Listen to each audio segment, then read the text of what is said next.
দর্শক আসসালামু আলাইকুম। আমি ডাক্তার আহমেদ নাজমুল আনাম, শিশু কিশোর নবজাতক এবং শিশু হৃদরোগ বিশেষজ্ঞ। বরাবরের মধ্যে আপনাদের সবাইকে স্বাগতম জানাচ্ছি। দর্শক, আজকে যেটা নিয়ে আলাপ করবো সেটা হচ্ছে অলিভ অয়েল। আপনি কি জানেন যে মাত্র আধা চামচ অলিভ অয়েল আপনার বাবুর জীবনকে পাল্টে দিতে পারে? অর্থাৎ অলিভ অয়েল যদি আপনার বাবুকে খাওয়ানোর অভ্যাস আপনি করতে পারেন, তাহলে আপনার বাবুর লাইফ স্টাইল প্রলংড হবে, অর্থাৎ লাইফ স্প্যান প্রলং হবে। আপনার বাবুর জীবন যে আমরা বলি জীবনের স্প্যান, যদিও সবকিছু আল্লাহ মালিক, কিন্তু আমরা কিছু কাজ তো করতেই পারি যেটি আমাদের সুস্থ রাখতে সাহায্য করে। তার মধ্যে অলিভ অয়েল অত্যন্ত প্রয়োজনীয় একটি খাদ্য উপাদান। তো আজকে আমি একটি বিশেষ স্টাডি নিয়ে আপনাদের সাথে আলাপ করব। এটি আমেরিকান জার্নাল অফ কার্ডিওলজি থেকে প্রকাশিত হয়েছে এবং এই স্টাডিটা 90,000 লোকের উপরে 30 বছর ধরে পর্যালোচনা হয়েছে। সুতরাং বুঝতে পারছেন অত্যন্ত প্রয়োজনীয় এবং এটা ভ্যালিডিটি স্টাডি। এবং সেই স্টাডিতে দেখানো হয়েছে যদি আধা চামচ করে বা 7 গ্রাম, আধা চামচ বা 7 গ্রাম 7 গ্রাম করে যদি কেউ অলিভ অয়েল প্রতিদিন কনজামশন করে, অর্থাৎ খায়, তাহলে তাদের হার্ট বা যে কোনো রোগ থেকে মৃত্যুর যে সম্ভাবনা সেটি 19% বা 19% কমে আসে। তারা 30 বছর ধরে 90,000 লোকের উপরে স্টাডি করেছে এবং দেখা যাচ্ছে অন্যান্য রোগ যেমন হার্টের রোগ হওয়ার সম্ভাবনা 19% কমে আসে এবং যে কোনো ধরনের ক্যান্সার না হওয়ার সম্ভাবনাও 17% কমে আসে।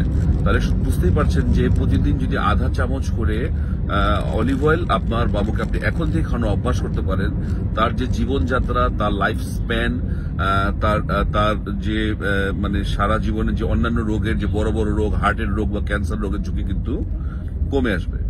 এবং স্টাডিতে আরেকটি মজার যে জিনিস দেখানো হয়েছে যে যদি যারা অলিভ অয়েল খাচ্ছে এবং সেই সাথে তারা যদি অন্যান্য ফ্যাট লাইক বাটার বা মেয়োনিজ বা এই ধরনের ফ্যাট যারা পরিহার করেছে, তাদের এই রিস্ক 34% পর্যন্ত নেমে এসেছে।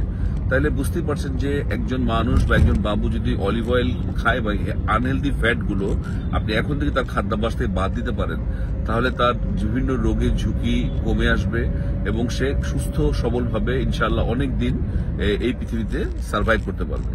আপনারা জানেন যে স্বাস্থ্য সকল সুখের মূল, সুতরাং খাদ্যাভ্যাস কিন্তু খুবই জরুরি। এবং অলিভ অয়েল আসলে এটা এমন কোনো ব্যাপারও না। অলিভ অয়েল খেতে কিন্তু ওর বিস্বাদ নয়, আর আপনাকে বেশি খেতেও হচ্ছে না, মাত্র আধা চামচ যদি প্রতিদিন অভ্যাস করাতে পারেন তাহলে কিন্তু এটা তার জীবনে বিরাট বড় একটা ইম্প্যাক্ট রাখবে। আর আমি বলবো যে অলিভ অয়েল আসলে খুব বেশি দামিও নয়, এক্সপেন্সিভও নয়। সুতরাং আমরা মনে করছি যে এখন থেকে আনহেলদি ফ্যাটগুলো আপনার বাবুর খাদ্য তালিকা বাদ দিন এবং তাকে প্রতিদিন আধা চামচ বা মাত্র 7 গ্রাম অলিভ অয়েল খাওয়ার অভ্যাস করুন। এবং অলিভ অয়েল যেখানে যেখানে দেওয়া যায়, যেখানে ফ্যাট বা বাটার জাতীয় খাবার দেওয়ার সুযোগ আছে, সেগুলিকে অলিভ অয়েল দিয়ে রিপ্লেস করুন। তাহলে বাবু হেলদি ফ্যাটটাই কনজামশন করবে এবং সে সুস্থ থাকবে। আর ওই যে বললাম, যে কোনো রোগ থেকে মৃত্যুর যে সম্ভাবনা 19% পর্যন্ত কমে আসবে। তো দর্শক, আমি মনে করছি আমেরিকান জার্নাল অফ কার্ডিওলজি এই যে আর্টিকেলটা অত্যন্ত ভ্যালিড আমাদের জীবনযাত্রার সাথে।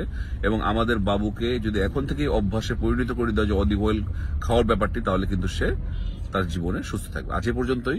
এই নিয়ে যদি আপনাদের কোনো কমেন্ট থাকে আমাকে জানান কমেন্ট সেকশনে, আমি উত্তর দেওয়ার চেষ্টা করবো। আমার চ্যানেল যদি ইউটিউবে ডক্টর আহমেদ নাজমুল আনাম, সেটিকে সাবস্ক্রাইব করুন। আমার Facebook page aesthetic and baby কেয়ারকে ফলো করুন। আজ এ পর্যন্তই, বরাবর মতোই। আল্লাহ হাফেজ।